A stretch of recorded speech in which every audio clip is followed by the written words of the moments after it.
Well, good morning.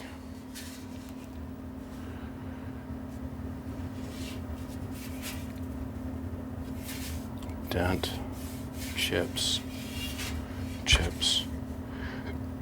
dent, water damage,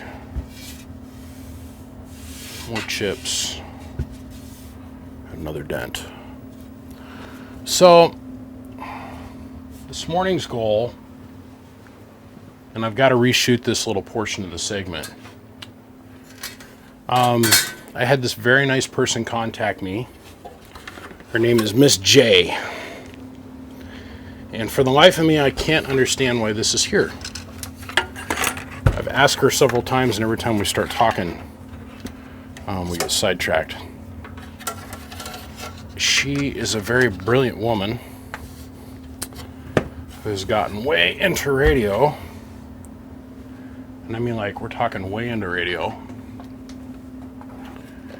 And she's an amateur radio operator.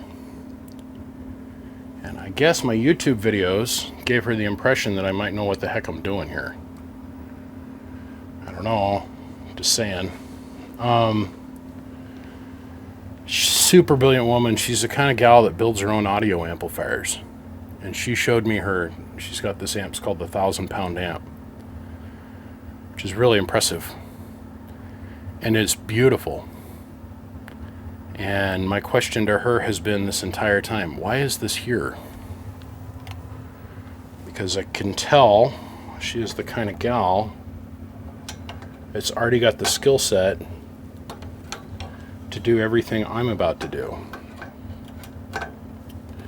So Miss J has given me the task. This was her uncle's amplifier, and it has sat for a long period of time.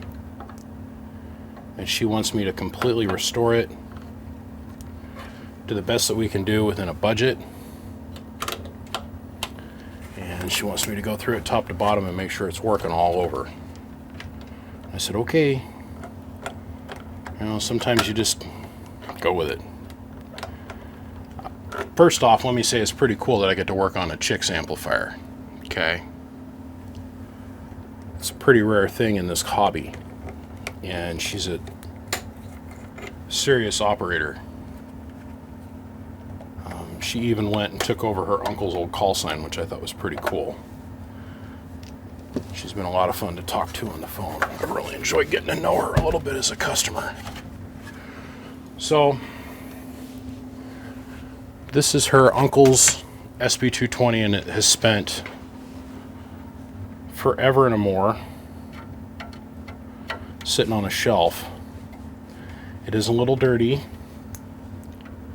It is a little dusty, and he was a smoker. And I told her, you know, the minimum requirements to be able to restore this thing to where it's going to have useful use again, where she's going to be able to use it reliably all the time, is, of course, we do the capacitor bank, and we do the quote rectifier board on this thing. So I called my good buddy at Harbach, and Harbach, of course, gave us the fat hookup on a good brand new capacitor bank for this thing, and a brand new high voltage rectifier board, which I assembled yesterday. We did some upgrades to this high voltage board. This has got 10 amp diodes in it, just because we can.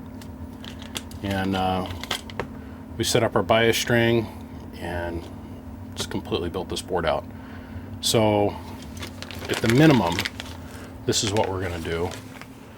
A large portion of this is going to be cleaning and restoration. Now, as we do our general once-over, our due diligence here, we're going to notice, like, the function control knob has backed off and or is broken. We're just going to go with it's backed off at the moment. We'll come back, oh yeah, it's just backed off. We'll come back around to that in a minute. No, it's not backed off. There's something else seriously wrong here. Figure this out in a minute.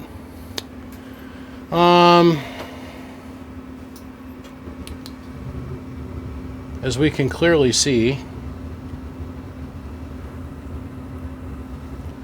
there's an eternal layer of cigarette schmoo on the face of this thing. We got dirt, pretty heavily encrusted.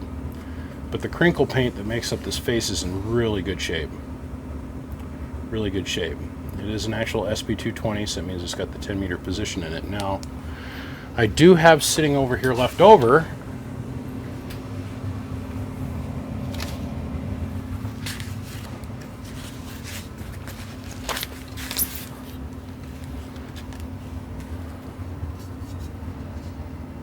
this relatively mint clean Sb-220 faceplate, but sticking with that, this is her uncle's amplifier, and there's about 3,000 pounds of sentimental value attached to it.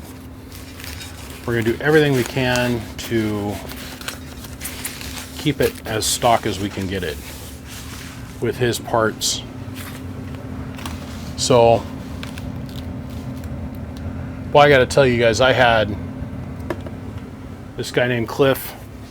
Cliff was kick-ass.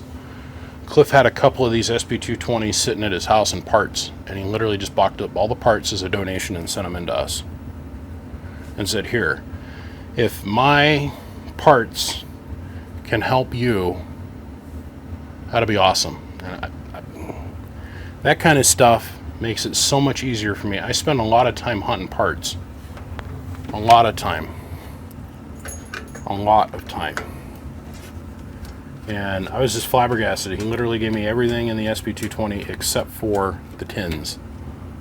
And I say thank you very, very much, Cliff. I appreciate you very much. It means the world to me.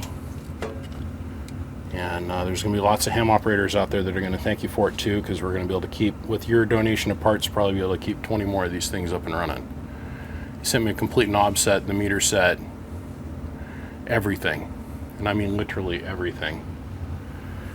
As we run around the amplifier, let's get the back off here real quick.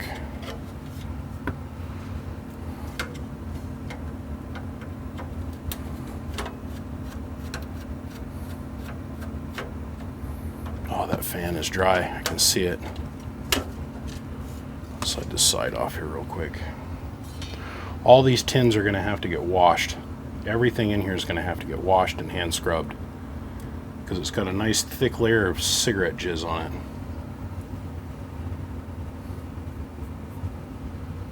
So set those screw sets aside. This fan here is actually melted in several different places. We're probably going to replace this with a newer fan, or at least take this one out and bleach it and make it white again. But I'll probably just put a new fan in it. The motor, we'll go through and we're going to re-lube the pads. There's little felt pads that are inside this motor in the front and the back. And I use sewing machine oil. Where did I set that bottle last? I set it over here with all the other lubricants I did. You want to use something that doesn't have any solids in it. Very, very fine, refined, thin oil. And I use sewing machine oil for the fan.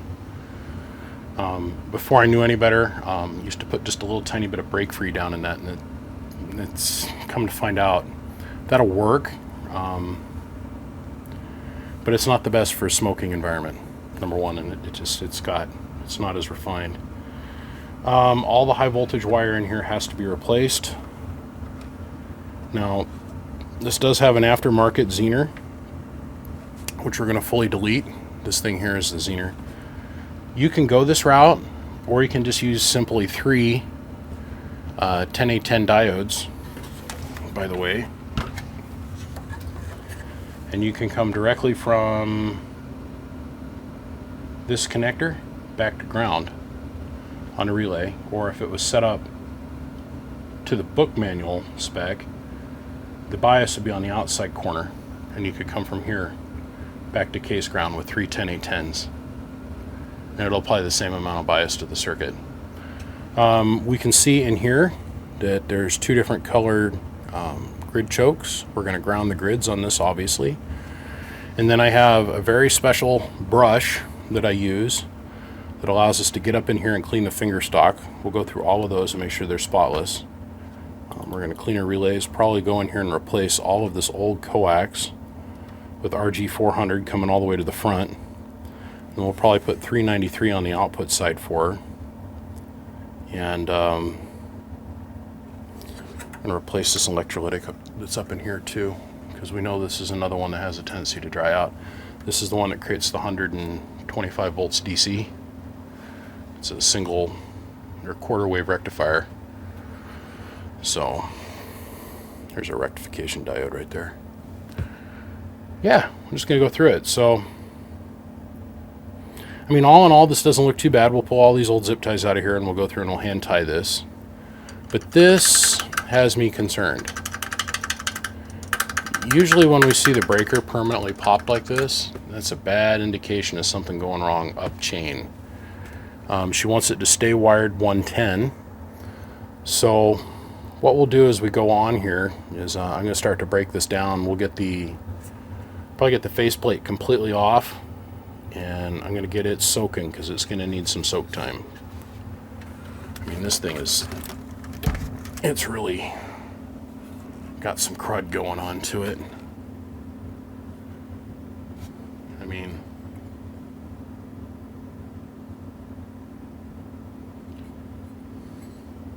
smokers don't realize the cumulative effect of what's going on with some of their equipment sometime, but we'll get this pretty cleaned up. We get all our fins cleaned up, or our tune and load caps on the inside. There's some solder work in here I want to redo. That's common. It's not a big deal. It's an easy fix. But we'll start to get this pretty well broke down, and then what I'll do is I'll bypass these, and what I want to do is I want to lift the plate transformer, its output. The secondary side, I want to isolate that, because this pretty much comes straight in and goes right into our transformer. And we'll isolate out the filament transformer as well, make sure that we don't have any shorts. We'll bring it up real slow on a variac, and we'll see what happens, because right now I dare not put any power to this with this filter bank in here the way it sits. There could be a short in here and end up causing even more headache and work for me, even though I'm pretty much going to just replace all the parts that would blow up if that was actually bad. But let me get into this. I'm going to get the faceplate tore down, and let me dig around. I got to find another replacement breaker for this, but we're going to try and keep this as close to stock as we can without too much going on with it. Usually when one of these is popped out like this, there has been a hard high voltage arc inside this thing, or the filament choke has gone hard short, and it permanently blows this breaker out because it was such a catastrophic pop. That has got me the most concerned. It's okay, we've got, like I said, because of good donators, I have all these parts, and I want to thank everybody that does kick in and help and send me parts. I've had 4 or 5 guys that have really just hit home runs, but the upside to this thing is the meter bodies. Usually smokers, the smoke will impregnate this plastic, or if it's been sitting in the sun a lot, these will turn a very cigarette stained yellow, like this kind of color, and the plastic becomes very brittle. But this plastic is still somewhat supple and in good shape. So, like I said, I'll probably go through, I'll replace most of this hard wire, this hardened wire here, the non-stranded wire. I'll come through and replace that with Teflon. And I just don't want to lift this lead, disconnect this lead, and I want to bring this up on a variac. And we'll get this filament transformer all cleaned up so it doesn't look all cruddy anymore. But yeah, this is kind of cool. Mrs. J, it's your time to turn and burn, my friend. Let's get started. Okay, so let's see. Yeah, got audio going. So let's go over here and get our Windex and alcohol.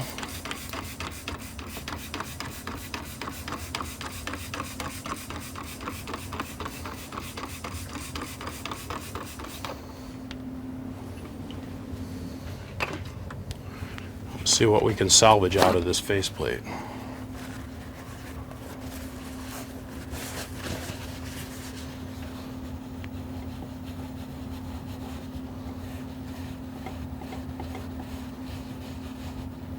Ah, knew it.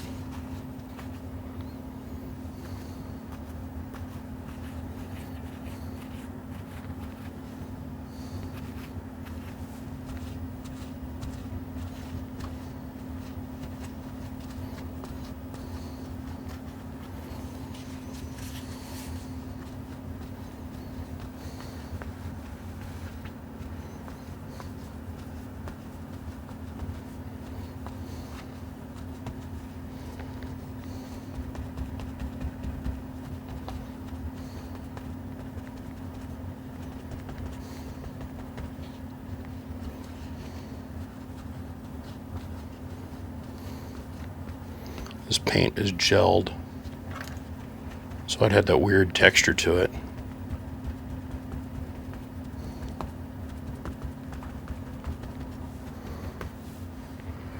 Yeah.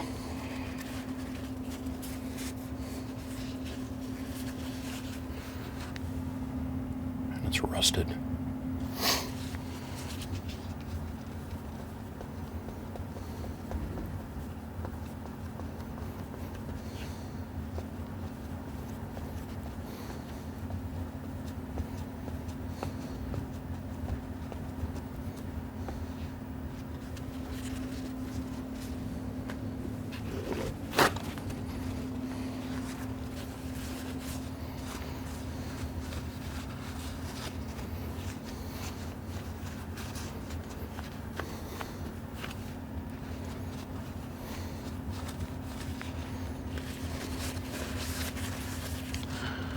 I don't know, what did they do to this faceplate?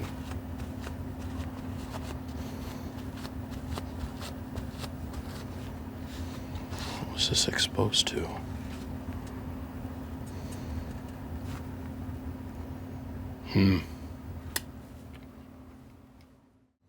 This faceplate's like sticky.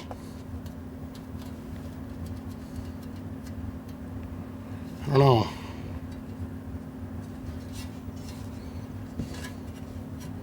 The backside of it's sticky too.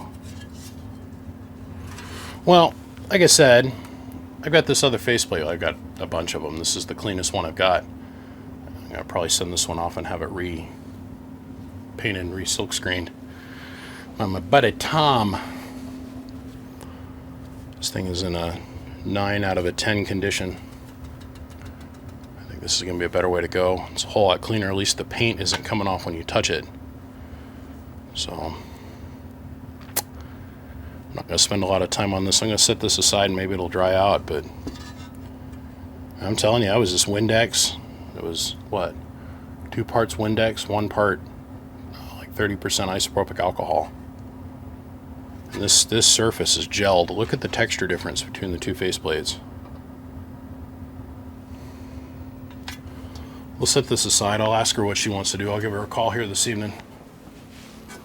We got to continue on. Okay, let's go ahead and take the side off of this thing and let's get the RF deck all cleaned up. This took 30-ish minutes to get the tobacco or whatever. I honestly, I don't know what's on this because it's not acting like tobacco. And I've never seen a faceplate like that. Especially when I went and I put a really mild cleaner on it, and I've never seen anything like that. But this, from that to this is one knob. I'm gonna have to go get me some different chemicals because this thing is, and the inside of the deck is well, was kind of coated with the same thing, but it broke down way easier. The aluminum and the backing of this thing, the back of this amp actually cleaned up pretty quick. This grill was orange, and we've got it back now to its brushed finish. But I'll start on this one when I get home. I'm gonna run out to the store and go get me some new cleaning chemicals, because yeah, Well, at least my fingies will be clean by the time I'm done. Okay, so let's turn this around so you can at least see one of them.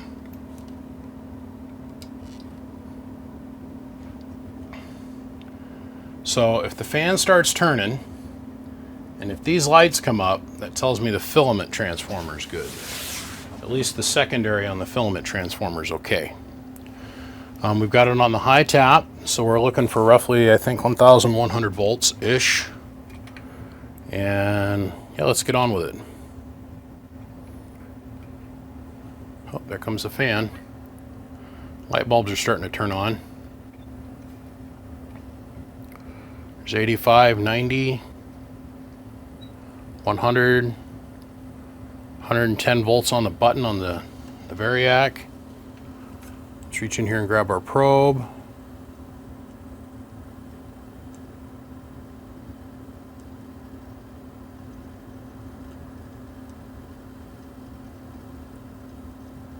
(1,113 volts), which is beautiful. It's exactly what we want. Okay, that tells me the transformers are good. Don't have to worry about that.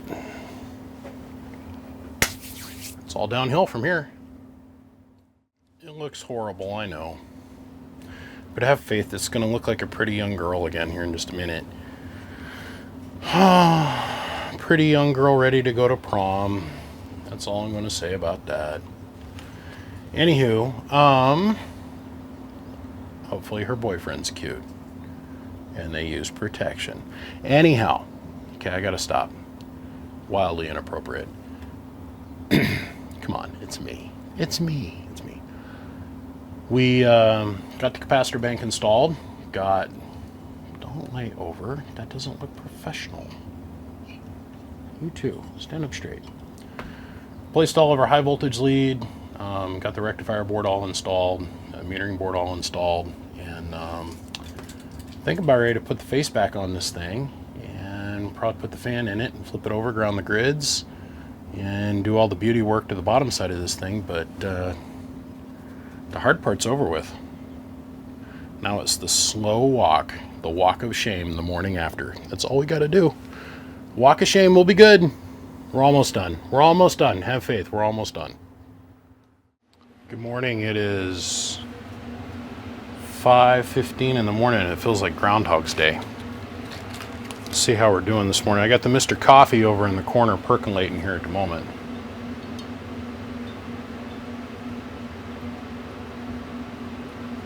Where it stops, no one knows. I'll take that any day of the week. Any day of the week.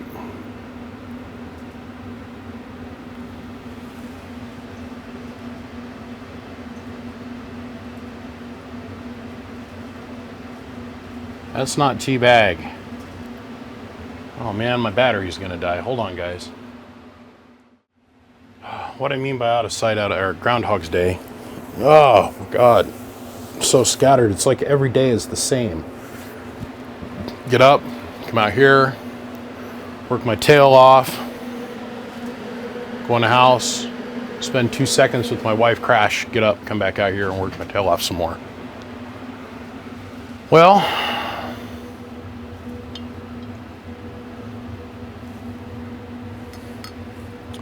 let's get this put away.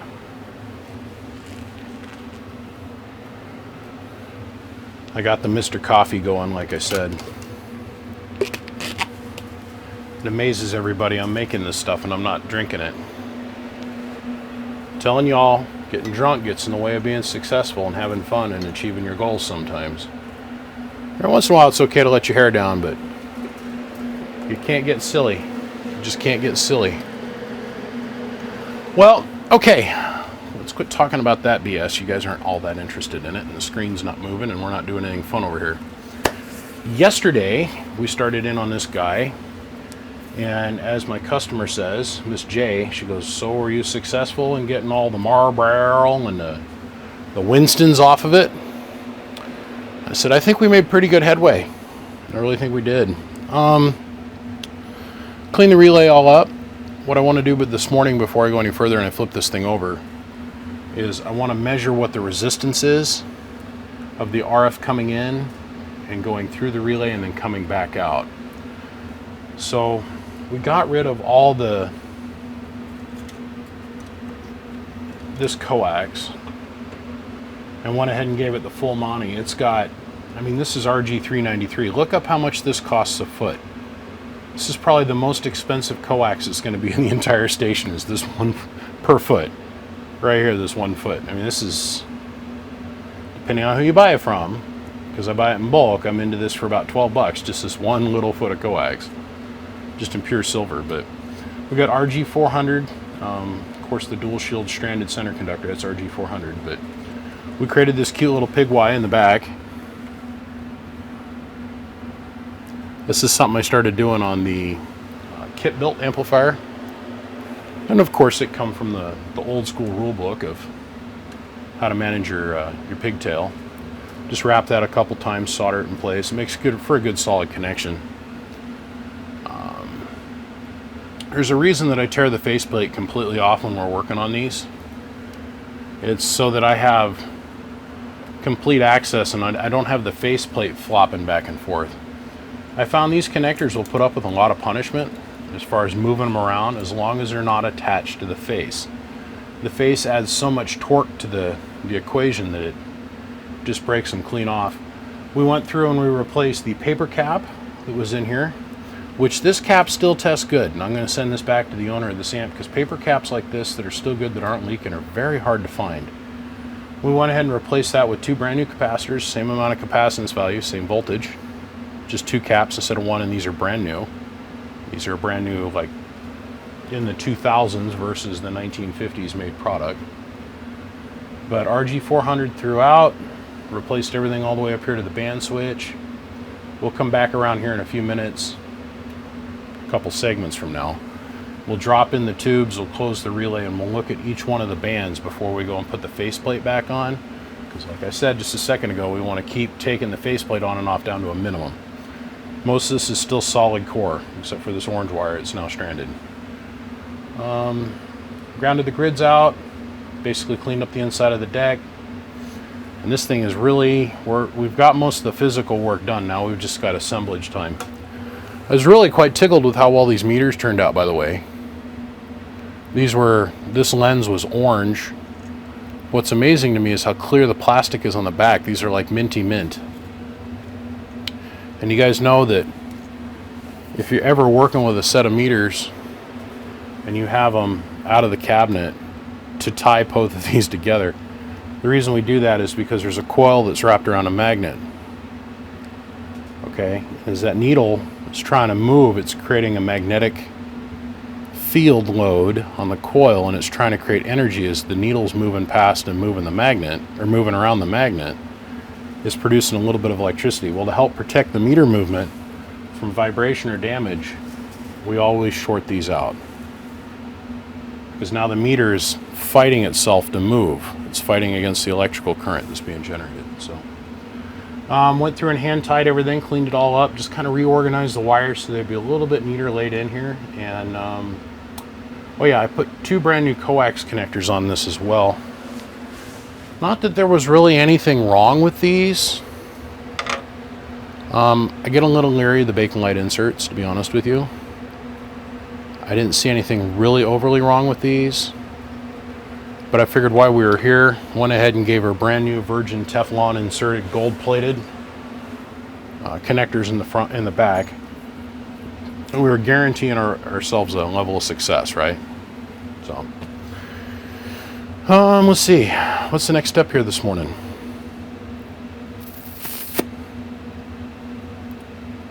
Next step's going to be the fan. Let's do the fan, and let's start getting the meter assembled, or the face reassembled, and let's get the sides on it so we got a little bit more structural strength to it. But yeah, the bottom side of this is all cleaned up. But the actual next step is going to be, I want to see what the metering through this is. We might have to add a little bit of capacitance right here on the shorting bar. because there's a couple impedance bumps. There's one here and there's another huge one here at the relay, and then another impedance bump here, plus another impedance bump here. And so what we're going to do is we'll add a little bit of capacitance. If it's needed, it's probably going to be about 30, maybe 50 picofarad at the most, to help offset the unshielded wire. And what we're wanting to do is make it have the flattest frequency response that we can from like 0 to 30 megahertz. So any RF coming in on the receive side, we're not going to restrain it any with the amp. So it allows her to be able to talk through it with the least amount of resistance and also be able to hear through it. The hearing portion is actually the main reason I do this. The talking through it, if you got an SWR going through it at like a 1.8 or whatever, you're not really hurting anything, but what you are doing is you're killing about maybe an S unit to an S unit and a half worth of receive. And when you're out there trying to work some of them, you know, hey, I'm running 1/5 of a watt, can you hear me in Madrid, Spain? Every little bit of micro voltage that you can get to pass through here with the least amount of resistance makes a huge difference, at least in the amateur community. I know that. Most of the CB guys are, oh, I don't care. If they're not hitting me at 60 dBs, I don't care. I wouldn't talk to them anyhow. Okay. So be it, you know. Different strokes, different folks, man. I'm just here telling you. I was really quite tickled to get this one out of the packaging and see that the floor of the amp wasn't bent. They're usually bent right down this side, and the transformer's tilted over. There is a little tiny buckle that's here, but I'm not going to worry about it. We're not going to go beating on it with a hammer or anything today. So, yeah.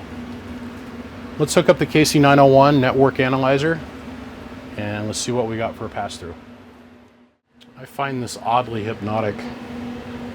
Vapor's coming up the column. It's cooling, recondensing back into water with alcohol attached to it, and it's refalling. That's what we're seeing going on here down the edges of the glass. This is stainless steel shavings. And then we go through our first copper wash. So what we've got is hard condensed vapor, and this entire thing is full of copper clips. They called saddles. And I need to pull these out, and we need to run them through a wash and clean these back up again. A little bit of citrus or vinaigrette or something just to wash them a little bit. And then here we have another screen, fairly large screen, just big enough for us to have a single layer of these copper saddles here, and it's just enough to give it a little bit of surface tension for us to get our reflex action falling again. But this is just like oddly hypnotic to me, and so stress relieving. Fill my mind with something else other than radio. I don't know. Don't be hating for me on my vice of working on other stuff. Having a life outside of this, you know. Dear Lord, please forgive me.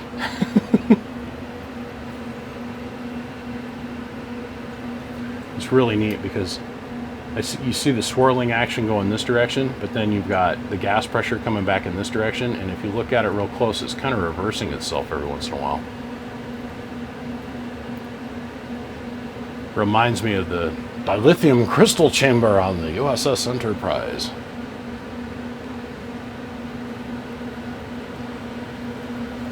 Or me when I'm 80 trying to go to the bathroom.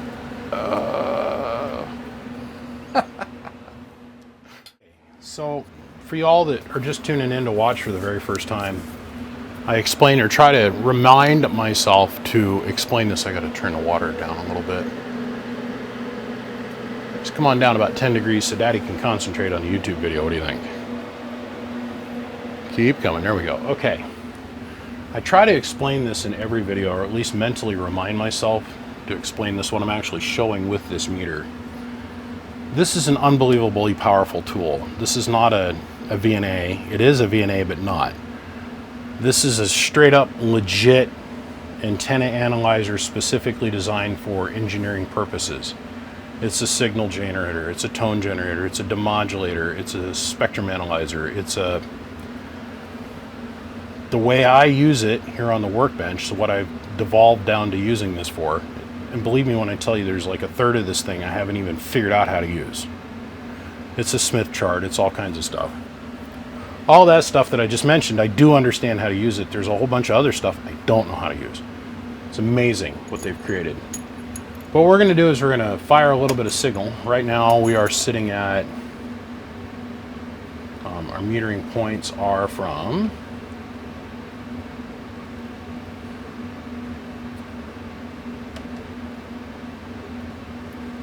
about 0 megahertz all the way up to 49 megahertz. And we generate a little bit of signal. We'll pretend we're just going to put like a quarter of a watt or an eighth of a watt worth of power from here. It's going to travel along this 393 or 316 coax, come across, go through, come back out, and then we're going through RG400 again, and then we got to go through all these different impedance or all these different line sections out to the dummy load.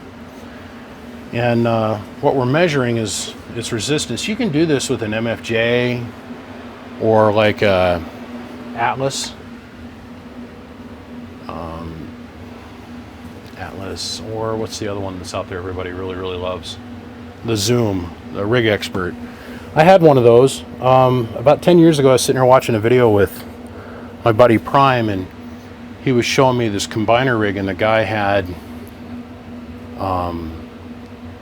the Rig Expert AA600, which was revolutionary at the time. There was nothing like that 10 years ago. Nothing that you could hold in the palm of your hand and was like less than 5,000 bucks. It didn't exist. And he was showing the efficiency of the combiner and all of its different aspect measurements with the Rig Expert AA600. Well, I was a broke child, and he went out and immediately bought it, you know, because a little bit different money wheelhouse than myself. It took me a little while to get there. I initially went out and I bought the AA30, then I bought the AA40, and they didn't have the zoom at the time, so we're talking all monochromatic display. And I eventually worked my way up to the AA600. Then I come across this from DeSpace and saw all the other stuff it did, and I was like, "Ooh, nips get hot." I was poking. I'm not kidding. Stuff was pointing up like a cold winter's day, and I had to go beg and plead, sell my firstborn child. At the time, that's how I felt. It was a lot to get this first meter, and the second one came. This thing's really cool. You set it up as an RF output source, so you can make it so it pretends like it's, let's say in this situation, the tube, and you can look at the circuit on another KC901, or you can actually set this up to be the receive side also, and then catch it on the flash memory card, or hook up to the network connection that's on the side of this thing. Memory stick, network connection. Hook it up to the memory connection, or the network cable, and look at it with supported software outcoming. But right now, all we're going to use it for is a broad spectrum, very broad spectrum frequency response shot. That's horrible. So all the way down here around 80 megahertz, wrong cursor. Now we're going to go play with the green one. So let's go look at about 80 megahertz-ish. It's a 1.0, which is great. And then we get this slow climb.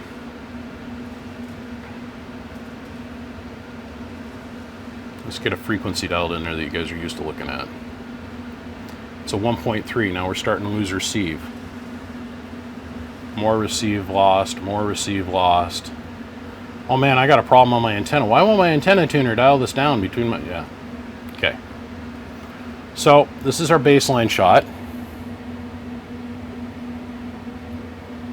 We're all going to remember this, because now we're going to go make a little bit of a change and watch what the difference is between A and B. So we're going to tell that to stop measuring, and we'll just hold on to it right there.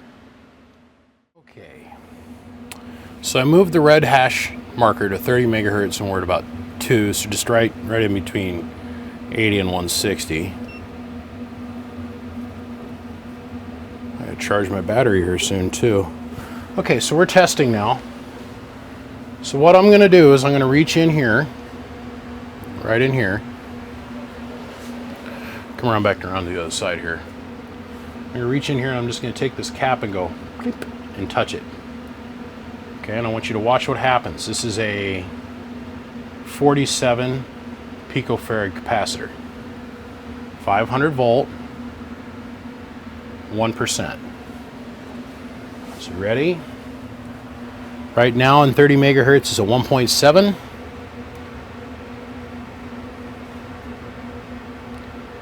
That is more than acceptable. It's a 1.08 or a 1.1 or less. And all the way down there between 160 and 80, it's 1.039. That's perfectly resonant. So without the cap-in circuit, with the cap-in circuit. Stock without the cap-in circuit. One little modification that you can do at home to help your station and be able to help you receive. Every one of these things makes a huge difference. This unit has a TDR, a time distance response, and it's also got what they call a time default. So you can literally take this unit, hook it up to where your coax attaches to your radio, and do what they call a distance shot over time, and you can sit there and look at every single connector in your station and go, oh, 3.5 feet from here, or 1.19 meters. God, I wish they'd put an American standard in this, but this is all metric based as far as distance goes, as we can see up here with that little M. I got a problem. That's a powerful tool, man. TDR is the TDR and then the TDF, powerful, powerful tools as far as measurements go. Really are. Let me solder this cap down and let's get on away from this dog and pony show. But one more time. With cap in circuit, cap out of circuit. Otherwise stock, modified. Like 20 cents, 30 cents on eBay or Amazon. It's always, depending on what the lead length is on the guy that built the amp, depending on what he did here at his pigtail, over here what he did for his uncovered length, and what he did here at the relay. I found a general idea. I hate using the term general rule. If you understood where that rule of thumb thing came from, all you men would quit using it. You would. The general idea and the general thing that I found is I usually start out at about 30 PF, and then I slowly work my way up to about 50 or 60 at the most.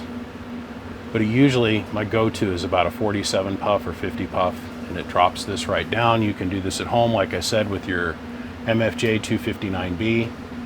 Hook a dummy load up on this side, hook up your MFJ, and if it isn't perfectly flat, then you know that you need to go in here and add just a touch of capacitance to this shorting bar, and it'll drop dramatically like this. All right, away we go.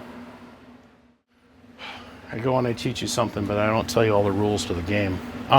One thing to learn is don't ever, never, should you ever, never take your antenna analyzer and have it set up in this mode with it operating and have this connected and go and solder. Even if this is in the off mode, you've stopped its scanning. Like let's say you got your MFJ. Before you even think about picking up your soldering iron and touching it over here to make this solder connection, disconnect your coax. There can be electrostatic buildup. Some irons aren't properly grounded or isolated depending on what you're using for equipment as your soldering iron. All of my soldering irons are, well, I know old trusty blue is, but in the same breath I've had electrostatic buildup to the point where I made contact and it ended up killing one of my analyzers. These are not properly isolated, in my opinion. These are. So save yourself a little bit of heartache and a little bit of problems. And before you go to soldering on anything in here, just reach over, disconnect your coax, make your solder attachment, clean up your joint, then come reconnect your coax and retest. Believe me, I've killed one of these by doing just that, and I've noticed that you can throw, and remember an MFJ, it might be assembled by children in a sweatshop someplace in India. I swear a 3-year-old kid can solder better than most of them guys down there. You still have the slight chance of wiping out your analyzer, so just be safe, stop the analyzation process, disconnect the coax, do your work. Food for thought. Food for thought. Okay. So, who says that pressure connections are all that great? Remember, we had a 1.08. Now we've got a 1.07. Another little couple tips and tricks about this. It's also really important where you attach the capacitor. It's something that you can see over here on the meter. Attaching it over here might make a difference in a whole tenth of an SWR. It's really weird. I prefer to do it on this side. Some guys will want to do it right down the middle. I don't want to cause anything to have any less clearance in the center of that or towards the edge. Depending, some guys wire it this way. Just put the cap out on the edge. The other thing I wanted to point out to you guys is this. Shit, hold on. The other thing that you need to tune for is case proximity. So anytime you have an RF field moving down any kind of conductor in any way, shape, or form, you have to always be ever vigilant and present about its location and its proximity to what? Any other grounded flat surface or anything that it could possibly couple to. Okay? Otherwise, capacitance reference. We're going to pretend that this ruler here, the steel ruler, is the case of the amplifier, the outer armor. We're going to slide this up. And you have little to no clearance. That right there is now sitting over the edge of the camera. Is horrible at showing field of depth. Let me flip the monitor screen around so I can see what I'm doing. It'd be easier to do from this side. There's no field of depth with the camera.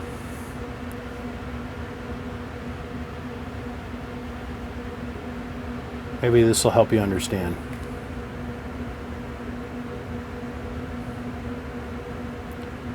That is your total case proximity to that conductor. So when you're talking through the amp, there's only this much level of insulation as far as distance is concerned.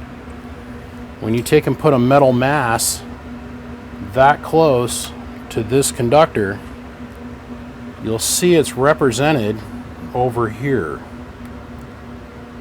And what we're going to look at is these two numbers in the top right hand corner up here. And I'm going to take this ruler, we're going to put the ruler right over the top of the relay. So now the relay is 100% underneath the ruler, just like if the case was present. Let's slide this away again.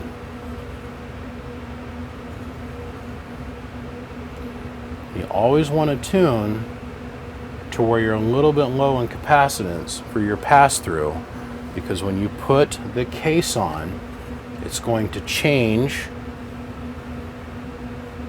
the conductor's proximity to ground, and that's going to radically change your SWR. Once again, what I'm doing is simply sliding the ruler away and back over it again.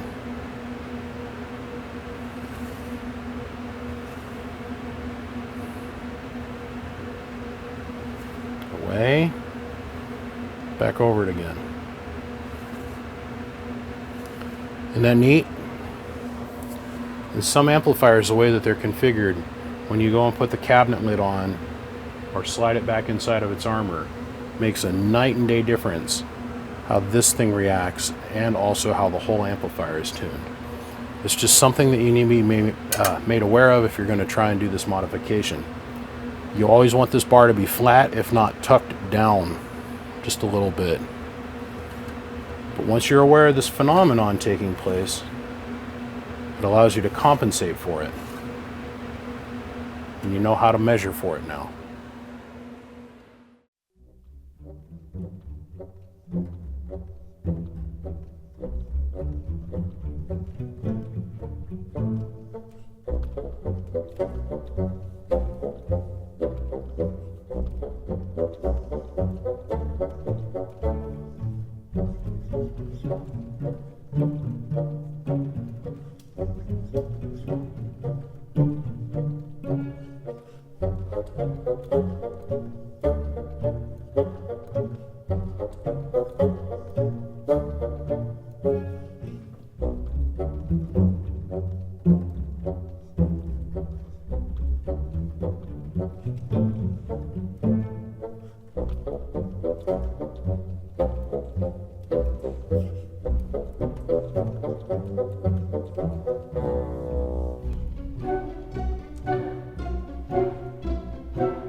So, man, so much stuff has gone on this afternoon. Just trying to get segments shot because I'm right at the very tail end of this thing. We're finally at the point where we're ready to start making RF power. And what you just got to see in the previous segment was really stretched out. It took a lot more time to get done. It just, you know, so we did time lapse. Let me set this back down here for a hot second. So what you saw us do is get the side plates on, get the tubes in here. You watch me build the horseshoe parasitics. Now what I want to cover in that little segment, this segment here, is the horseshoe parasitics. When you receive them, both the horseshoe parasitics will be vertically polarized. Believe me, I'm going to send the old parasitics back with it. These will work better for you. Once you go and install your tubes, you're going to take this parasitic, which is in here by design in this placement, for us to take and flatten it out. They don't work too well if they're too vertical. They have a tendency to crosstalk to each other. So if you get one at vertical and one at horizontal, there's no chance of there being any cross coupling between the two. You guys didn't see where I went in and I polished the inside of the socket pins. So there's a little clip clamp that goes around each one of the legs for the tube. And I've got a special, very soft brass brush that I use, that I go in and I just, on a drill, and go zip, zip, zip, zip, zip, zip, zip. And then I come around with a nylon brush and go zip, zip, zip, zip, zip, zip, zip, zip. You don't want to use anything hard like steel or something like that, because remember, they're silver plated on some of them. Most of them, they're silver plated. Remember, old school, do things well, not cheap. We don't want to take any of that coating off. We just want to clean the surface to make sure we get good contact and take all the whatever might be in there out. We're ready to start running this. I'm ready to actually start doing some tests. So we got the variac out, and I'm going to hook up my meters here in a second. God, the phone, man. Let me deny that call. The reason we don't have the faceplate on is because you've seen me double checking it with the network analyzer. We put the tubes in, and I was running through the band selector up here in the front. The reason we were doing that was to see what we had going on for frequency dips. Well, we're going to actually tune that here in a second. And I want to keep away from torquing this faceplate and twisting these wires as much as possible.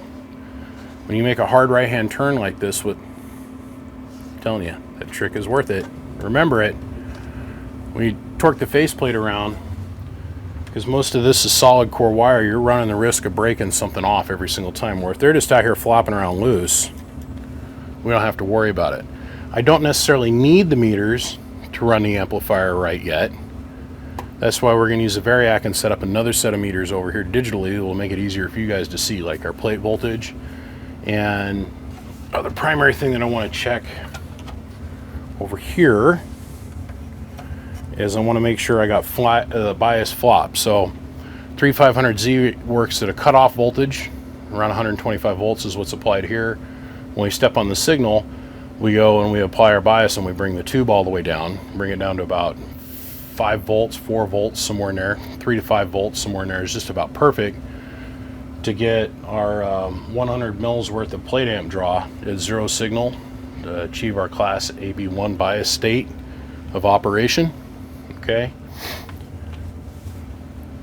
Then I want to see that voltage flip-flop here. So I want to check my filament voltages on this side. I want to step on the pedal, see our bias flop over and go, and our voltage drop off, which will tell me that the tube, everything up here on the metering board, the diodes are all put in correctly. We're seeing the proper representation reference to ground, and we're applying the right amount of voltage, which will allow us to rectify. As soon as I see that, hey, this is all downhill, baby. The rest of it's just twisting knobs. So we'll do our bias flop. I'm going to do bias flop here on this in just a second. And we're going to bring it on real slow on a variac, because remember, we just changed all of the high voltage in this box. All of it. So this isn't something where we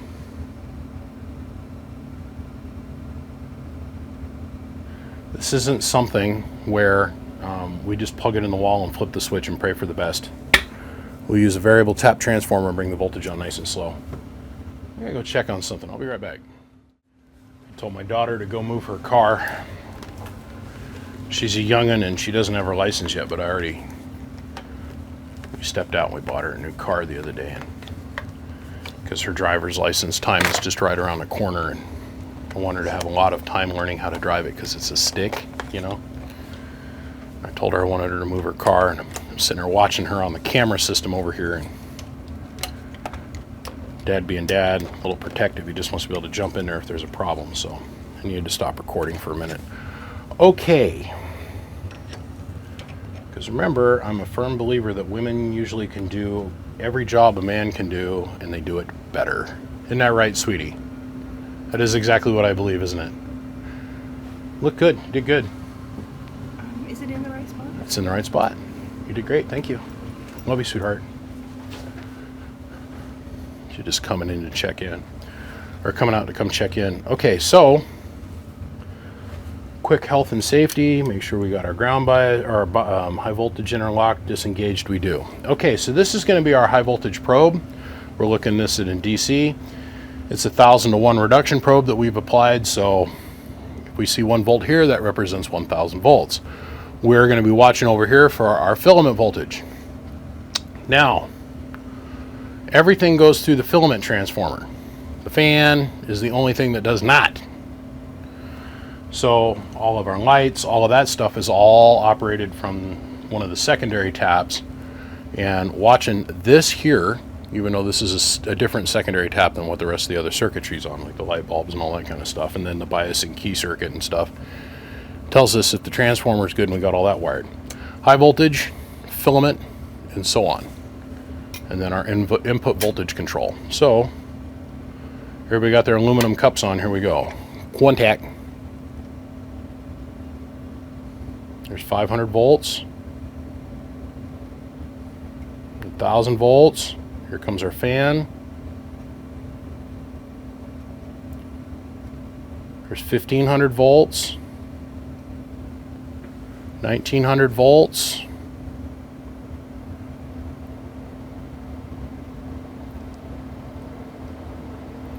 We're at 110 here, and we're showing 2,000 or 3,005 volts on our anode side of life.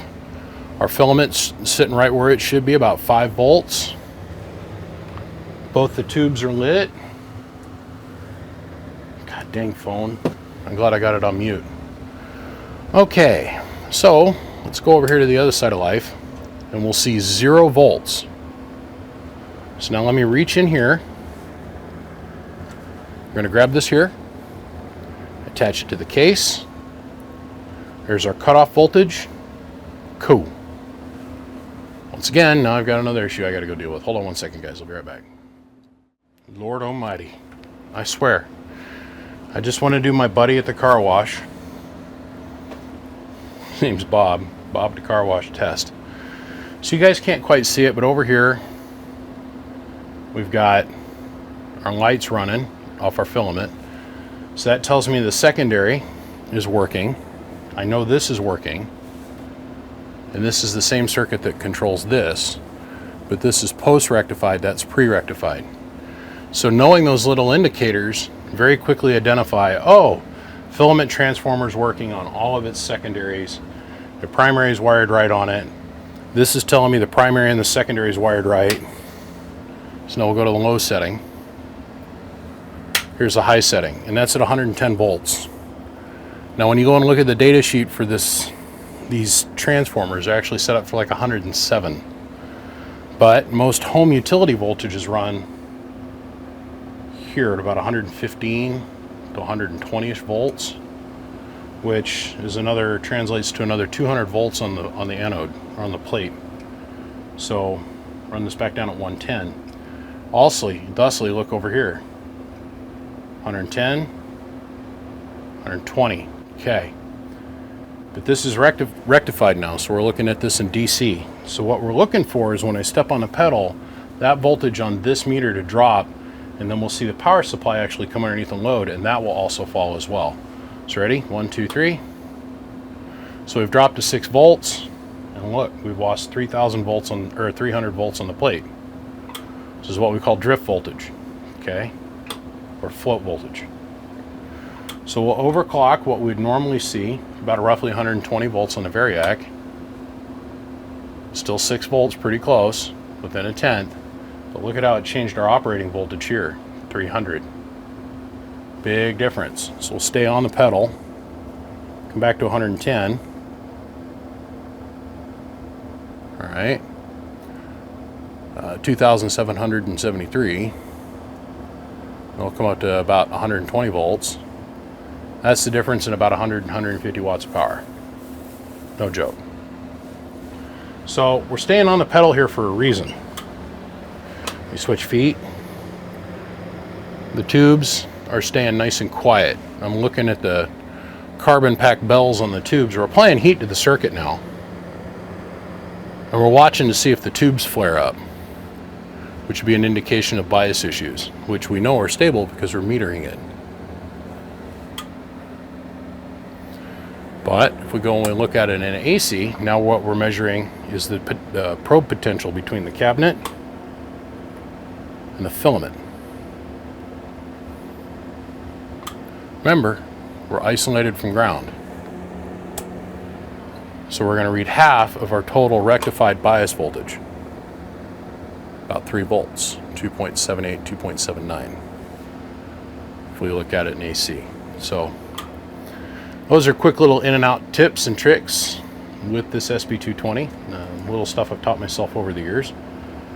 So this is where we go and pull all this jazz out of here. We're going to set the thing down on the bench. We're going to attach some knobs to the front end of it, and let's test drive it and see how well it works on what bands. So, have you ever heard the old Russian proverb, trust but verify? For most of my life, I thought Ronald Reagan said that first. No, Ronald Reagan heard that at a summit with Mikhail Gorbachev. And they were talking about nuclear arms deproliferation, otherwise really fancy way of saying we want to get rid of the nukes because it's too expensive to support all these outdated pieces of equipment, so we'll make a political ploy and we'll start disabling some of these things, but we don't trust each other. So the Russians said that to him at a summit. He came over here and he said it on the news in Western culture, and it became a term. Well, I trust the meter. If I had a meter attached here, I keep forgetting you guys are looking at this at such an oblique angle here. I trust the meter on the face of this thing because I built the whole fucking circuit, but I don't trust it with my life. And from this point forward, I'm going to start showing you a bunch of little things that you guys never get to see behind the scenes. Okay. Every single Sb-220 goes through all of these different steps, the tuning steps that we're about ready to get to do. But when people watch me on video, they're like, man, he's nuts. He throws his hands on and touches it. No, I'm terrified of high voltage. You got it completely wrong. There is death wrapped up in a bottle, in a dragon's costume, with a hot fiery poker that wants to come shove in my backside and make me dance the happy dance in this box. And I'm terrified of it. The thing is I've got the experience of working around it. It allows me to be a little bit safer than the average Joe. Okay. So I have an independent system. I've got the bleeder circuit keeping me safe. So once the power's off, in theory, over a short distance of time, bleeder circuit's going to pull the thing down to zero. But we verify. This meter is verifying. It's a secondary form. The meter is telling me, okay, normally when I show this on camera, I have two forms of reference. I have the meter on the front, but I watch this bleed down to zero. So you got to trust your eyeballs, your seeing tools. And because I know my voltage that's inside this deck is roughly below 600 volts, and I know for a fact that this screwdriver's insulation on it, out here if I hold it at the tip, is more than tested for 600 volts, 600 volt minimum. Okay, and what I mean by that is the distance from the conductive portion of metal to the outer edge of the plastic, this distance is only rated for roughly 600 volts of insulation at 80% failure of the plastic in space. Fancy way of saying if 80% of this handle's gone, it's rated to 600 volts. the tool manufacturer has to come up with that insulation value for it to come out and be a productive device. Because we have this thing called the UR laboratories and all kinds of production rules in this country. Because we can see that the circuit is discharged, we can make an assumption that the circuit is below 600 volts of minimum rated insulation. Now we know that the screwdriver is going to have a higher insulated value to it. We hold it out here on the end, but still, do not ever try to discharge a fully charged circuit with this. That's stupid, because this isn't rated for that kind of insulation value properties. What we're going to do before we do anything, stick the screwdriver in here, attach it to the case, and then short it over to the high voltage terminal. And we hold it there. And if you were noticing, this had like a volt, maybe 2 volts worth of reference on it, that the high voltage bleeders could not deplete. I want this circuit dead and done before I stick my hands in here. One, I want to, well, let's face it, I want to be with my wife a couple more years. All my parts still work, and I want to enjoy the time that I get to use them with her. The second thing is, this will kill you, and it will hurt the entire time you are dying. So slow down, take a minute, safety third. So now that I know my bias is all working and the whole circuit underneath is all working properly, it has now come time for us to hook this up and make it make a little bit of outgoing RF power. Okay? We're going to use our ICOM 7300. Oh, you big girl, go in the hall. There you go. Fancy new gold-plated snot connectors. Didn't want to play along. So let's grab our 316 coming off our ICOM 7300 here. Let's unweevil it from the mess. Let's attach this. Now please note the other thing that we're doing is you'll always, well, normally what you'll see me do is I'll hook up the dummy load first. There's a safety reason behind that. Okay. I don't trust this plug on the electrical outlet for shit with my life. This whole end of the circuit is independently grounded. I got a ground rod that goes right through the floor, right off the end of the dummy load with big ass wide ground braid. This circuit is grounded. If I attach this first, if there's any float voltage on the case or anything that is a separate electrical connection, hey, I've now protected myself. Lots and lots of little things go on like that here behind the camera that you guys never get to see. So, how we probe this now, for our safety and for a visual reference, is we set that up like so. We take our ground lead, and we're going to do this on the opposite side of the cabinet from where we're going to work, and attach here. And we attach this here. This will allow us to have a high voltage reference as we're working on this thing. Well, BBI, why is that important? Because remember, we have no meters.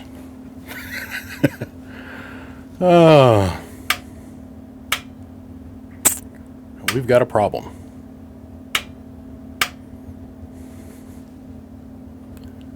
Our fan doesn't want to turn on, but it was working when it was sitting on its lid. Well, if you have a problem while working on this set Sb-220, you got to do a lot of this.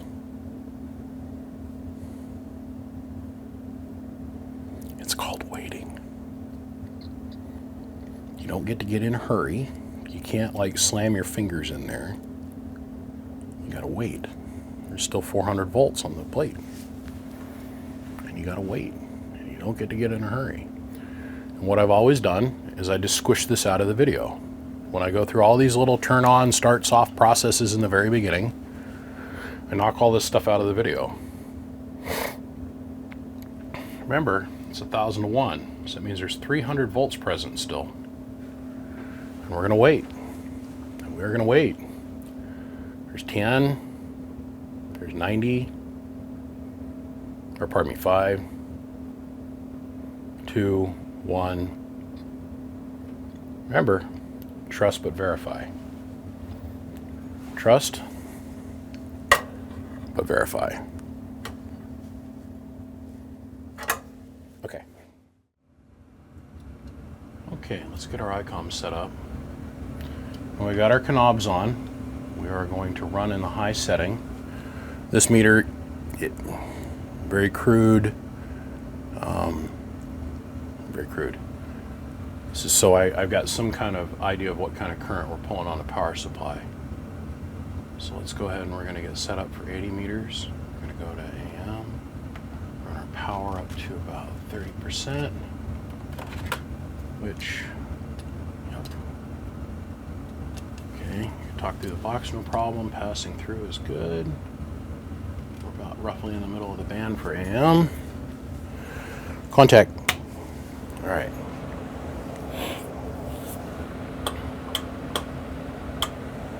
Cool. 300 mils. So we'll zero that. 0. Sweet. 100 mil. So now we're going to go find it. Now, you being me, maybe I've worked on an amplifier or two. We're going to put this at about half. And we're going to fully interlace, okay, to the plate. Start here. Match the circuit to the plate. Outside world, back over to the plate. Dip that. Okay. So, let's take our RF power. Go all the way to max. Go to sideband. Hello, audio. Hello, audio. Right up to 1 amp, right on. Hello.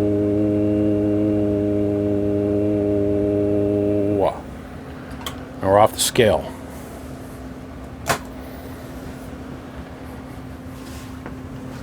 And I do this for every band, every single time. Then I put the face back on and make sure all the meters are running. The only thing you guys see on your end is bam, face is on. This is where all the knobs need to be. It's fun. We're on 2x on that meter. Audio.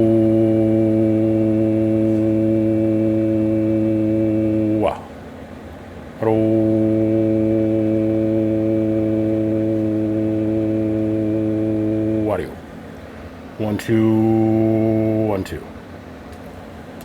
Hello.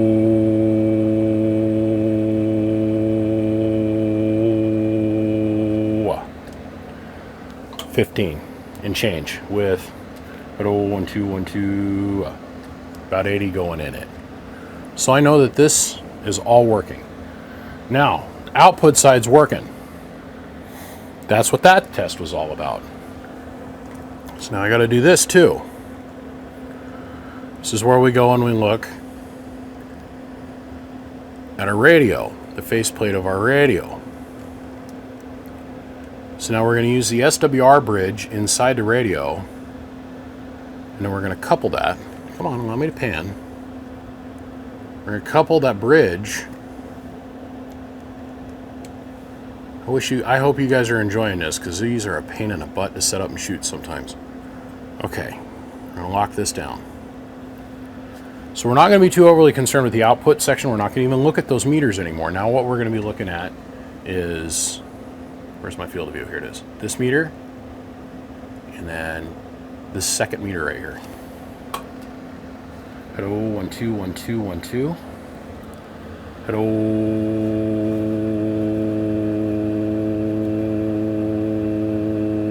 1 2. Okay. Now all I did was, let me unlock this again. I'm gonna widen out, because I figured out which way I needed to orientate my slug. And what I mean by slug is the slug of ferrite that's in there. And please note, when you guys see me doing this, oh my god, he's touching the high voltage lead. No, I'm not. There's like literally 1.5 feet of space between my finger and the lead. So the thing is, cameras don't really show that great a field depth perception. So I'm grabbing this tuner stick way out here, like a chicken stick. I'm a long physical distance away from the high voltage, but I take this very seriously. I mean, like right now, I'm not lying to you. This hand is in my pocket, my wedding ring is off, and I'm only touching one thing at a time. I'm standing right now. People don't get it. Right now, I'm completely electrically neutral. I'm standing on 2 inches thick of horse rubber mat, which gives me like a 3,000 or 4,000 volt insulation space on top of another 1/2 inch piece of insulation foam. The whole shop floor is insulated for a reason.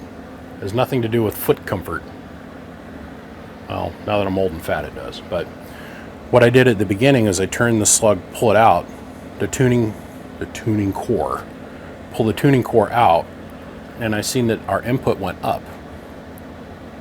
So I ran it in, and now we're bringing it down so it's nice and level and flat. So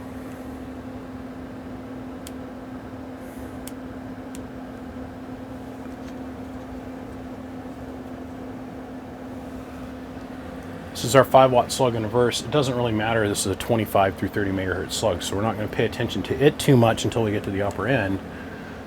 We're going to look at this bridge right here. Hello, 1 2 1 2 1 2 1 2 1 2. Hello, 1 2 1 2. Now I can start backing the core out. Hello, here comes our input. Hello, now we're falling out of resonance a little bit. Hello, get almost a 1.5 out of it, 1.3, 1.5. But if I drop this core in here, hello, 1 2 1 2 1 2 1 2. Hello, audio, 1 2 1 2 1 2 1 2 1 2 1 2 1 2. Now there's no input reflect whatsoever from the amplifiers. So that means the amp can run in, or the radio can run its power into the amp, and there's no reflect. You don't need to use the tuner between the radio and the amplifier. It's now in resonance. So let's go look here a little bit lower in the band. Hello, 1 2 1 2 1 2 1 2 1 2. Let's keep going.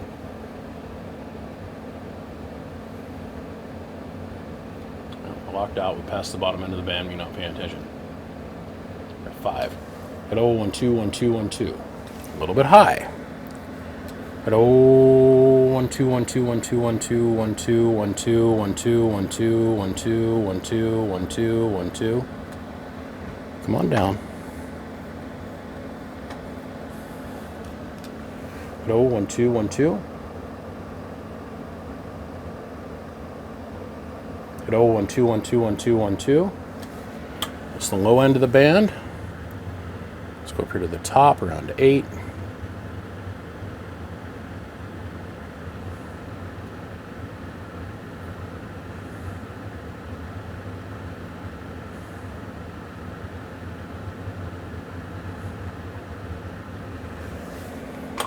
Hello, 1 2 1 2 1 2 1 2. Hello, 1 2 1 2 1 2 1 2 1 2. Then back around here in the middle, roughly. Hello, 1 2. Now, the way I like to set these up is so we have an incredibly low response in the middle of the band. Because I don't know if you guys ever noticed, most of the traffic's going to be in the audio portion of the 80 meter band is going to be in the middle of the top end of the band, and so on. Okay? So we shoot for the lowest resonance in the middle, and then we just got to leave it alone. If you want to have something hyper-tuned where you can sit there and dial a knob, drill a hole in the front of your faceplate, put a variable capacitor in there, and mark it for 80 meter hyper-tune, and have fun. Okay. Now that you guys have seen me set this up, we're going to skip over all the semantics of, I'm going to peak tune it and all that stuff. No, not interested about that. This is where we're flying through. We're getting the output circuit mostly resonant, and we're focused on the input circuit. Hello. Remember, we are in the 2x scale. So we're fully resonant on the output side. And in theory, and technically, if I don't retune the amplifier from the middle of the band to the top and the bottom of the band, there's significant power outputs that come from that, differences, and that thusly will show up as false input reflect. Keep that in mind as well. So here we are in 40 meters, which I wrongly referred to in many a YouTube video as the magic band. Apparently 6 meters is the ultimate almighty magic band. So we're in the magic land of 40 meters. Man, I said that in one YouTube video, and for some reason everybody just lost their junkin' balls. And hey BBI, you know you're wrong. It happens. I got up this morning and opened my eyes. The chances of me getting something wrong are pretty freaking high. Because remember,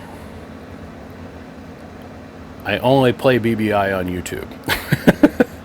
Okay, hello, 1 2 1 2. Let's get this out. That is way out. Hello.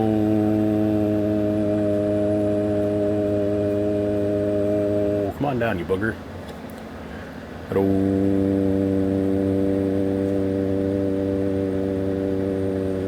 Audio. Hello.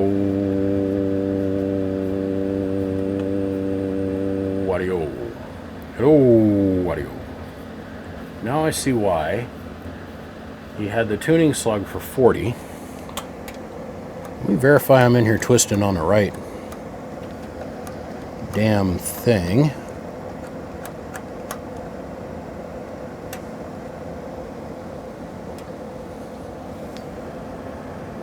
Which I am. Hello. Hello, 1 2. He had the tuning slug like all the way out on this thing. Hello, 1 2 1 2. Hello, 1 2 1 2. Hello, 1 2 1 2. Hello, 1 2 1 2 1 2. Hello, 1 2 1 2 1 2. Okay. So we're going to need a little bit more capacitance on this input circuit. I know the problem. I have the solution. These two amplifiers are so time consuming to repair.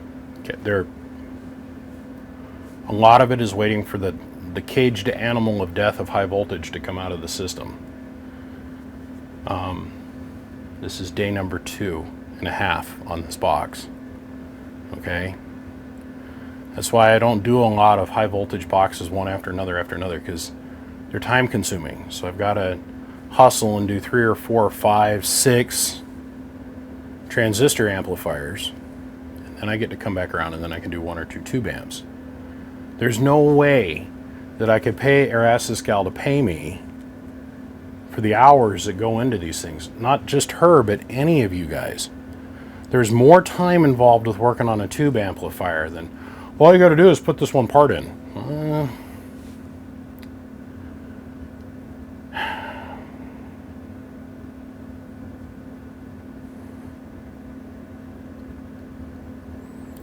Then we're going to times this little time that you guys are not getting to see by 50 per amplifier.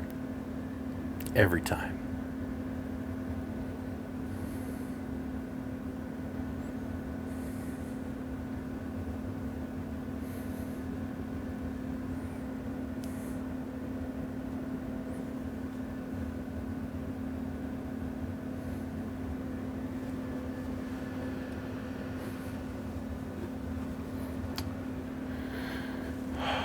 I think I'm going to buy myself a new vehicle. I've literally driven the tires off my old vehicle like 15 times, and you know, the motor's starting to get a little high in mileage, and I got some big trips coming up, and you know, I'm the kind of guy, I don't care anything about, I mean, it's nice to have brand new things, but I don't care anything about buying a brand new car. I don't. All I care is that the vehicle's within 15, 20 years of production date. That way we can still go into AutoZone and get parts for it if needed. I care completely about functionality and reliability. That's it. Never be the guy. I'll never have enough money, ever, not interested. And even if I had enough money to be able to go buy some stupid thing off the lot, I would never pay $60,000 for a truck, and then as soon as I drive off the lot, the instant the tires hit the road, lose 30% of its overall value. I'm a used car kind of guy. Let somebody else figure out if it's a lemon or not. The Carfax report will show it. Okay, 7 volts. I'm going to live with 7 volts. Let's get to 0. There we go. Remeasure. We are completely neutralized. Okay, let's go add the cap. Experience and time has taught me that every once in a while we get one of these in, and this slug, I hate using that term because it's a wrong term, but it's what rolls out of my mouth like freaking, it slides out. This tuning coil is our 40 meter coil, and usually what it wants is about 100 puff worth of capacitance on this lead. Okay, right here. Not all Sb-220s are the same. This guy had the slug like all the way out, and when I see that, what that tells me, you've run out of capacitance. If the slug's all the way at the bottom and driven all the way at the bottom, that means this is a known issue, and that means that it wants to have capacitance over here. But the slug all the way out, hanging out here on the top end, whoever built this recognized that their tune would be better with a little bit more of the ferrite coil pulled out, so their core pulled out. So now that we're all neutralized and we can put our dick beaters wherever we want, we're going to slide this cap up through this hole through the bottom side, like so. We're going to take the cap and we're going to hook it over the top, grab our flat blade, and arc it. Okay. So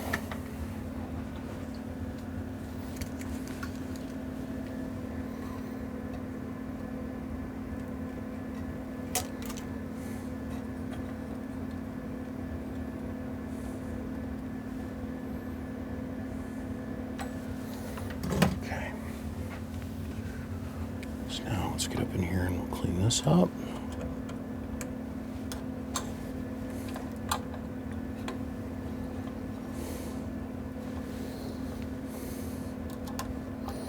Anything in this deck, you always want to strive, this portion of the deck for sure, you always want to strive to have a mechanical connection on top of a physical connection.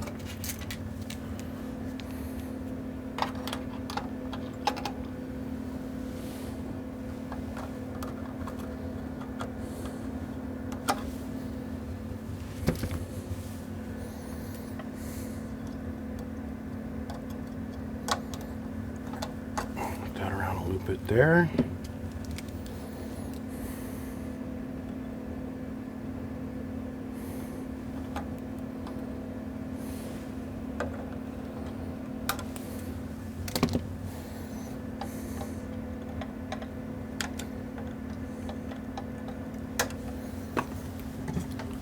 That.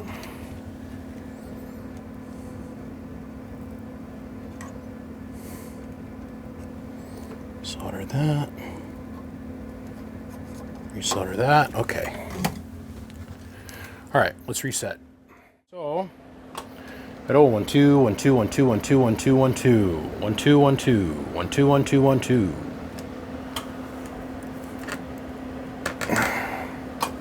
Hello, 1 2 1 2 1 2. Oh, this is the time. This is the place. We're going for 20. All right. Yeah.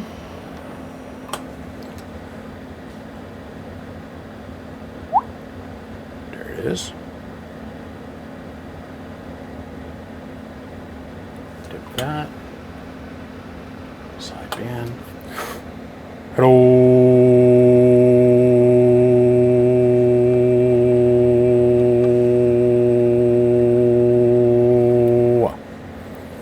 Hello.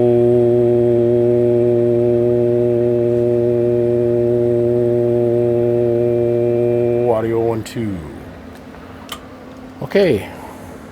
Well, we got our peak output set up now. Let's see if we can dial this in here. And by the way, back on 40 meters, it started out at like 1.9, 1.8, and we got it down to a 1.2. I'm going to call that a win. Really am. So, we're going to jump over here to the bottom left-hand corner. Let's see what we got.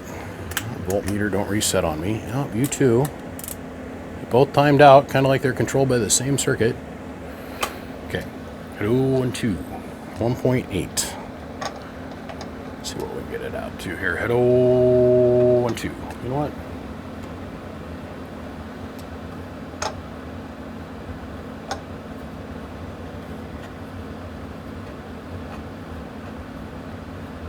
Keep going, you sucker. Don't make me have to add capacitance to you.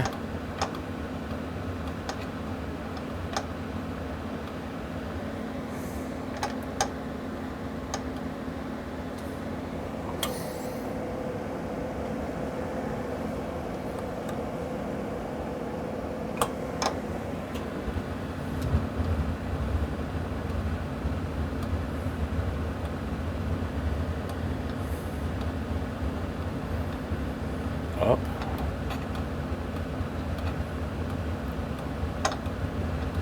At the top end. There it goes back up again. Okay, let me go get out another cap.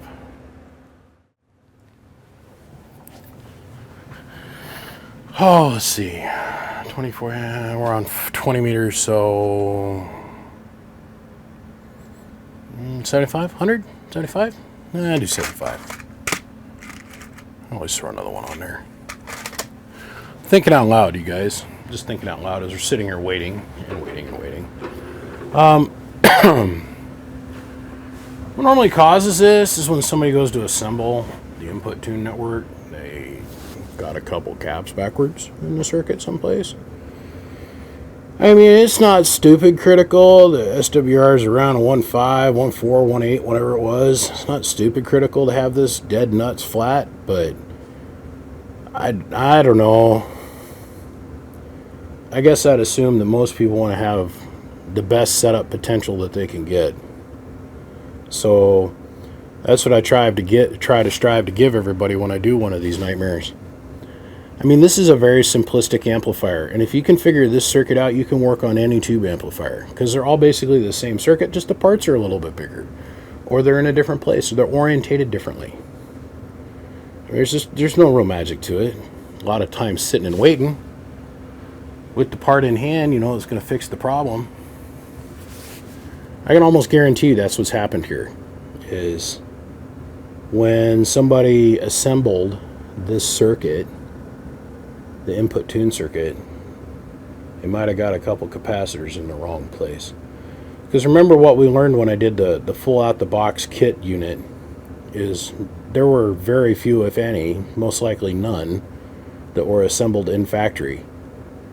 It all fell on the shoulders of one guy, one of my other fellow Heathkit master amp builders, to figure it out if they couldn't get it to work themselves in the shop. So, and that guy was cool. That cat was cool.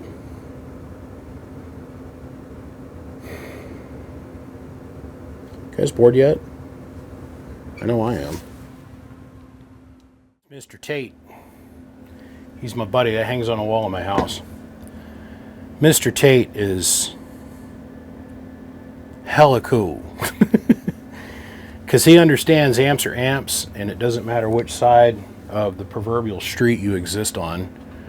If you're a CBer or a ham operator, it needs to be all about radio. And, you know, he's just into radio. And he just happened to work at Heathkit Zenith for years. So, after our conversation on the phone, Mr. Tate was kind enough to send me a master builder's card, which of course I modified for my name on it, but it's got my name underneath it. Master builder, 1209. But, which is cute. This is a cute little honorary fun thing that they used to do. I'm in no way saying, I am the best amp master builder. No, there's no such thing. You got guys that are really, really stinking good at one particular end of this business. And then you got another guy that's really, really good at another end of this business. Now, I made my bread and butter on working on a lot of these low-powered things. And that's what my crew of guys that I run around with, they commonly and jokingly refer to it as, oh, them low-powered mud duct amplifiers. Yeah, but they're light and they're simple. And in comparison, they're relatively cheap. You know? So...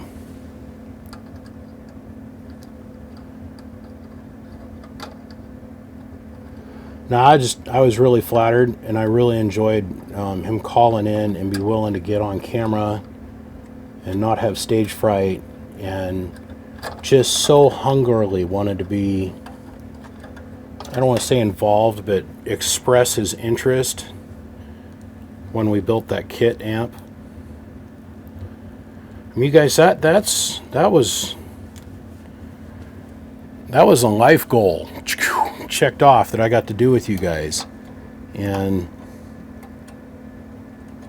go in the hole, because I gotta have a mechanical connection. You bag of turds, you're in the high voltage deck.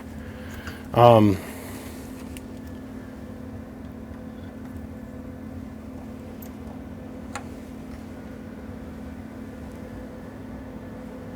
we good. All right. That was just, it was neat. I mean, I had everybody and their brother was involved with Heath Kid. I had 2 or 3 guys call me, but all of them declined to be on camera. And he was the cat that said, oh yeah, I got no fear. I don't know what it is. I know it's the radio thing. You know, like, talk to somebody on the radio they don't look like and they don't live like the way you have them pictured in your head at all. Every single person. So, and then when you get around them and, you know, it's just a lot of people, they like that insulated distance of being on the radio, but once they got to be put up on Front Street or something, a little scared. So, okay, enough down memory lane. Thinking of you today, Mr. Tate. Appreciate you, man. Let's run this pile of poop. Hello, 1 2. Hello, 1 2 1 2. Hello, 1 2. Hello, 1 2. My work here is done. Oh, the most unused position in this amplifier. Good old 15 meters.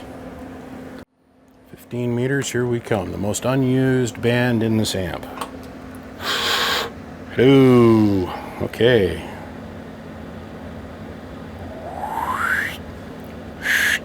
Hello. Okay. Where we stand on 1.5. Let's go sideband. Hello.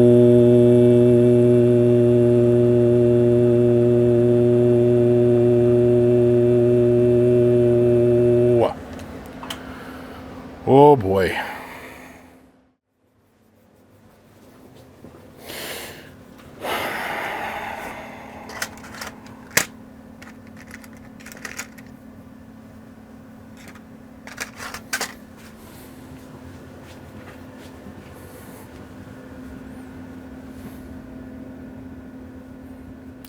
Yep.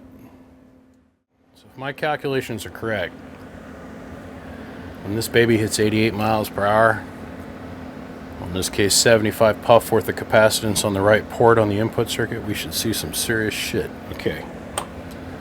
Hello, 1 2. Whoa, look at that. Huh. Hello.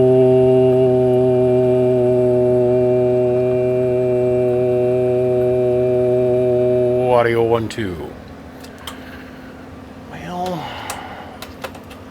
At least I know I got that going for me. I can figure this out. Yay me. Look up. Like, look here. Pink, pin in the corner.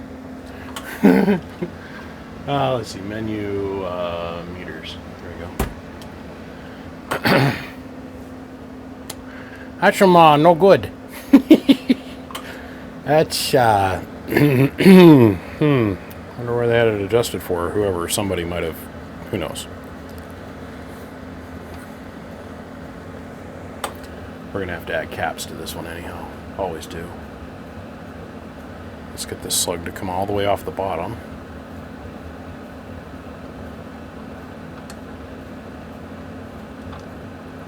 There we go.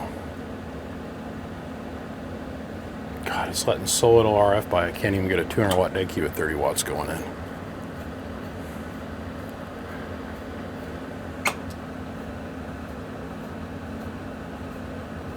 Okay, let's go get our 120 puff make everything better capacitor and stick it in here.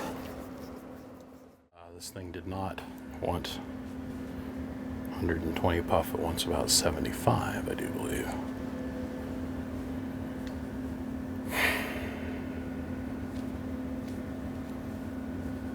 O'clock in the afternoon. You guys don't know this, but this, just tuning this input section has taken 2.5 hours at this point. I mean, it was all working, it was close, but it wasn't like spotlessly perfect, you know what I mean? So when it was assembled, I'm just grateful at this point, you know, when it was assembled, whoever put it together put the wrong value caps in the wrong place. Very clear to me with the 10 meter position. And I'm just grateful that the tuning core, that's the term we'll use this time around, wasn't glued in place. You know how many I've had come through here that, you know, they made that one particular core work only in that for one spot and they glued it in there. Or the guy that had it glued it in there because he didn't want some CB to use it or something, I don't know. That's above my little low-level pay grade I got, to be honest with you. So we're going to get this cap in. I'm going to show input reference. I'm going to put this whole thing back together, put the faceplate on it, get the meters all working. We're going to come back and recap on that real quick. We're almost done, you guys. We're at the tail end of this dramatic drama. I swear, we're close. This is one of the moments where you're like, what the F? Okay, so... oh man, I'm glad this is done. We're going to look at a bird meter, and out of the corner of your eye, you're going to look at the SWR bridge, and we're going to talk about both of them going back and forth. Hello, 1, 2, 1, 2, 1, 2. This is 3/4 of a watt of output reflect. Look at the bridge over here. Hello, 1, 2, 1, 2. It's a 1.2 SWR. Beautiful, right? I can tune this to where I got 0 reflect, but then over here it's showing me 5. I'm like, it's over here. Where I can tune this out to be 0, and over here it's showing me 5 watts of reflect. So the happy parentage on this particular amplifier, after adding 3 separate more caps to it and changing out, don't ask. Hello, 1, 2, 1, 2, 1, 2, 1, 2. Because that's the best that we're going to get with this particular amp, with the time that I'm going to spend doing this, which is over. I'm done dealing with the input tune. Yay.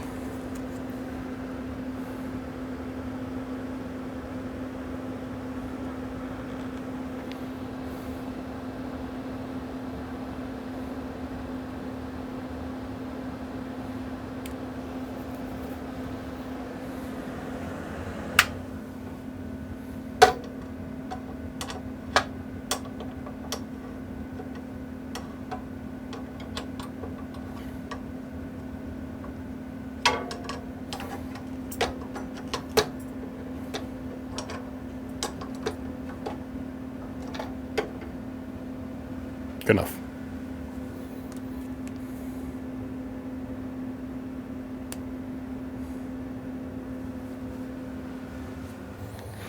Faceplate. See you in 20 minutes. I just love it when everything works right. Hello, audio. Hello, audio. Hello, audio.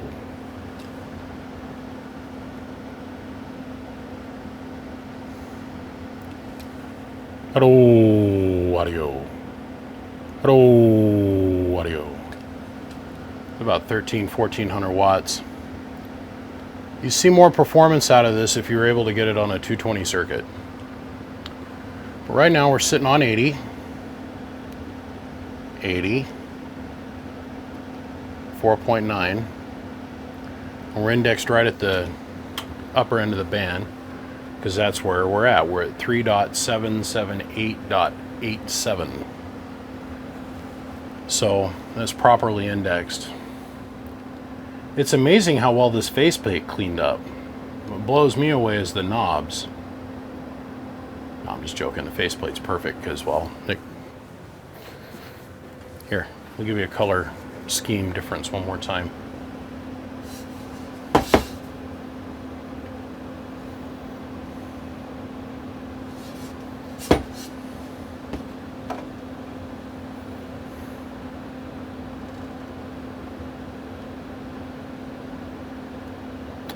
She has decided to donate this very precious metal template to the game. So we're going to take this off. I'll send this off to my guy Tom. He'll strip it completely down to aluminum. Then he'll put an epoxy base on it. And then he'll re-silk screen it. And then he'll repaint it. And you won't even be able to tell that it had been redone. Spent quite a bit of time getting the outside aluminum tins to not be yellow, which they are not. They are back to their bright white state. The same thing with the cover lid. We were able to get this to completely come back, which was just absolutely wonderful. There's a slight little bit of oxidization here on the edge, but that is excuse me, I dial down the gain and you'll be able to see the difference. There's a little line right here and right here, and that's where this little top plate sits over the top for the fan shroud compartment. But we were able to get all of this to come back and be nice and pretty and pretty close to stock again. Took an awful lot of time with a very, very, very, very light greenie pad, special greenie pad I've discovered. So here's the piece de resistance for this case. This is your armor.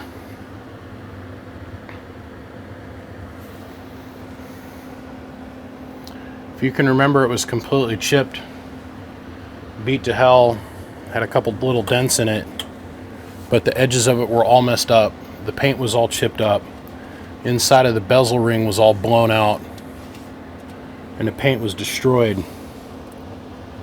I was able to repaint this. I got most of the dents banged out in the corners, all but this one little one over here in the corner. I was able to get most of these to pop out and get it nice and true and square again for you.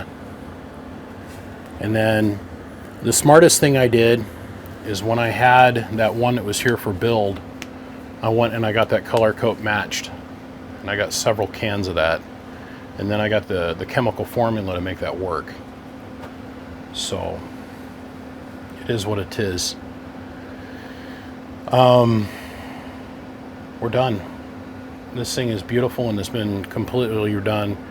The only thing that I was a little bit sad about, I mean, these knobs took forever, but the only thing I was a little bit sad about was the lenses still have a little slight cigarette stained 1960s 70s look to them.